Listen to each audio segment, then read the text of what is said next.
Hello students, welcome to you CR International School online classes. Students, how are you? I hope that everyone is fine at your home. Now we are going to continue our chapter 2nd of Geography class 7th. Chapter name is पृथ्वी के भीतर और आज का जो हमारा topic है वो है कायांतरित सैलें क्या होती हैं और किस तरह से ये निर्मित होती है। अपनी बुक का पेज नंबर G15 ओपन कीजिए और स्टार्ट कीजिए रीडिंग मेरे साथ। थर्ड पॉइंट है कायांतरित सेल। जब सेल किसी कारण से पृथ्वी में अधिक गहराई पर स्थित होते हैं तो अत्यधिक ऊपरी दबाव तथा पृथ्वी की आंतरिक ऊष्मा से उसकी संरचना एवं रासायनिक गुणों में आंशिक या पूर्ण परिवर्तन हो जाता है। यानी कोई भी सेल पृथ्वी में बहुत गहराई तक, बहुत नीचे तक दबे हुए होती हैं तो उसके ऊपर क्या पड़ता है? अत्यधिक दबाव। किस कारण से? जब सेलों के अंदर ज्वालामुखी जैसी प्रक्रियाएं हो या आपस में प्लेट विवर्तनिक सिद्धांत के अनुसार उनमें हलचल हो तो वहां पर अत्यधिक ऊपरी दबाव पड़ता है और पृथ्वी की आंतरिक ऊष्मा से उसके अंदर जो ताप होता है उससे उसकी संरचना यानी उसकी बनावट में, उसके रासायनिक गुणों में विभिन्न तरह से परिवर्तन होता है और उस परिवर्तन से जो सेलें होती हैं अपने मौलिक स्वरूप को बदलकर एक नए स्वरूप में परिवर्तित हो जाती हैं, एक नए रूप को धारण कर लेती हैं। जैसा कि मैंने यहाँ पर लिखा है, कायांतरण द्वारा यानी अपने मौलिक स्वरूप को, अपनी पहले वाली काया को पलट करके मौलिक स्वरूप में परिवर्तन होना, एक नए रूप में वापस उसका बदल जाना।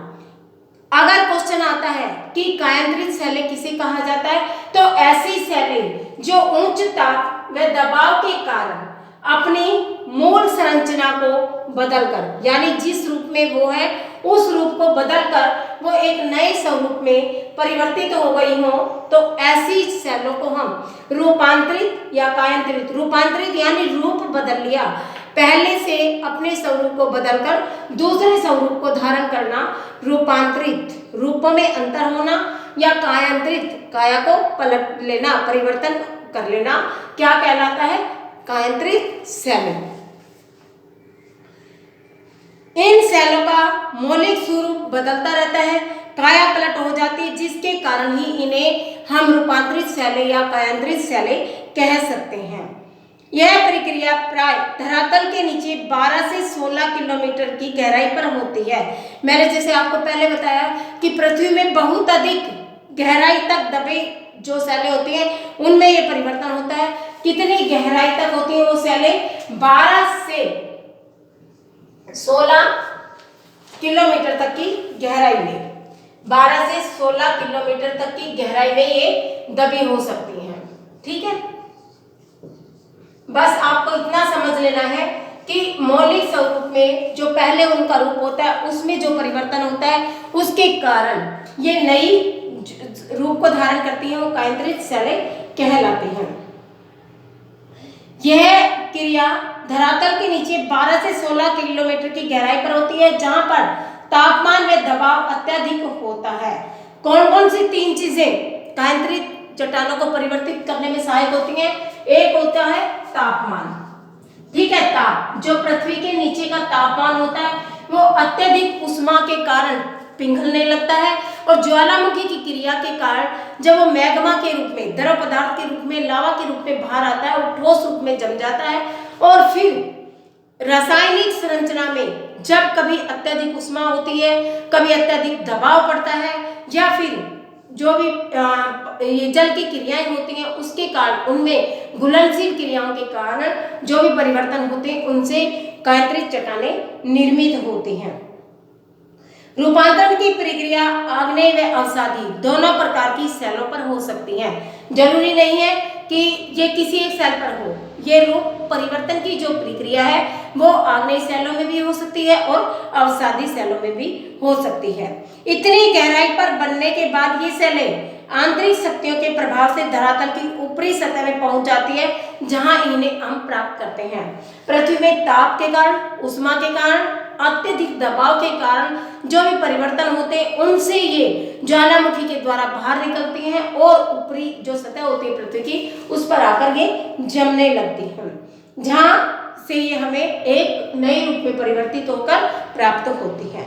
चूने के पत्थर से, जैसे कि कायांतरित शैलें हैं, उनका मैंने पहले बताया कि एक नए रूप में परिवर्तित हो जाती है। जैसे उदाहरण लेते हैं हम, चीका मिट्टी किसमें बदल जाती है? सलेट में। चूने का जो पत्थर है उससे हमें संगमरमर में परिवर्तित होकर एक नए रूप में मिलता है।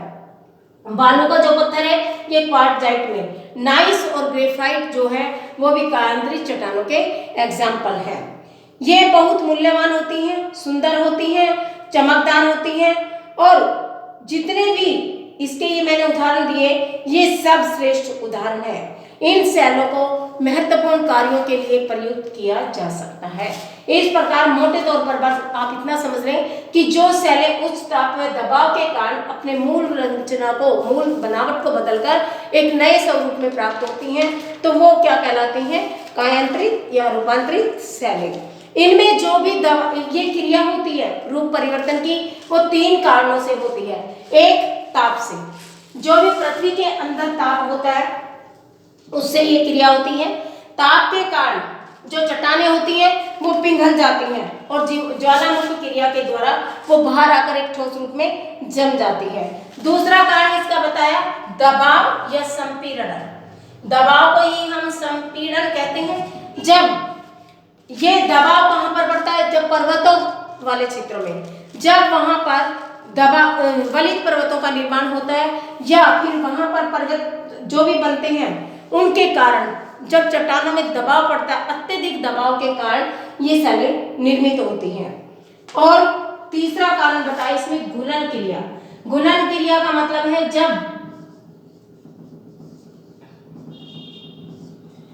ऑक्सीजन और कार्बन डाइऑक्साइड दोनों गैसें मिलती हैं तो वो जल की शक्ति और ज्यादा बढ़ा देती हैं, और जल की शक्ति बढ़ती है। जब वो बढ़ा हुआ जल शक्ति की, जिस जल की शक्ति बढ़ती है वो जल जब इन सेलों के संपर्क में आता है तो सेलों की जो रासायनिक संगठन है, रासायनिक संरचना है, बनावट है, उसमें अंतर होता है। जैसे कि लोह युक्त जो सेलें होती है उनमें जंग नहीं लगता। कहने का तात्पर्य ये है कि ये 3 कारण हैं। कौन कौन से? ताप, दबाव और घुलनशील क्रिया, जिनके कारण अवसादी और आग्नेय चट्टानों में परिवर्तन होता है। वो अपने मौलिक स्वरूप को बदलकर एक नए रूप में परिवर्तित होती हैं और कायांतरित चट्टानें का रूप धारण कर लेती हैं। रूपांतरित चट्टानें भी हम इन्हें कहते हैं। अब इन शैलों की उपयोगिता क्या है, हमारे लिए इन शैलों का महत्व क्या है? देखिए, जितनी भी चट्टानें होती हैं वो भवन निर्माण सामग्री में हमारे काम आती हैं। जैसे कि हम मकान बनाते हैं, कोई शॉप बनाते हैं या किसी बिल्डिंग को बनाते हैं, कोई संस्था का निर्माण करते हैं, जैसे हमारा स्कूल है तो वहां पर ग्रेनाइट का पत्थर बिछता है, बालू रेत चाहिए होती है, संगमरमर आदि के पत्थर हम वहां पर बिछाते हैं। तो ये क्या है? भवन निर्माण में या किसी भी इमारत के निर्माण में ये हमारे लिए बहुमूल्य उपयोगी है। उसके बाद कोयला और पेट्रोलियम जैसे जितने भी जीवाश्म ईंधन है ये उनके स्रोत हैं। ये चट्टानों से ही हमें प्राप्त होते हैं खनिज के रूप में। ये लोहा, सोना, तांबा, मैग्नीज जैसे जितने भी धात्विक खनिजें हैं वो भी हमें यहाँ से मिलते हैं।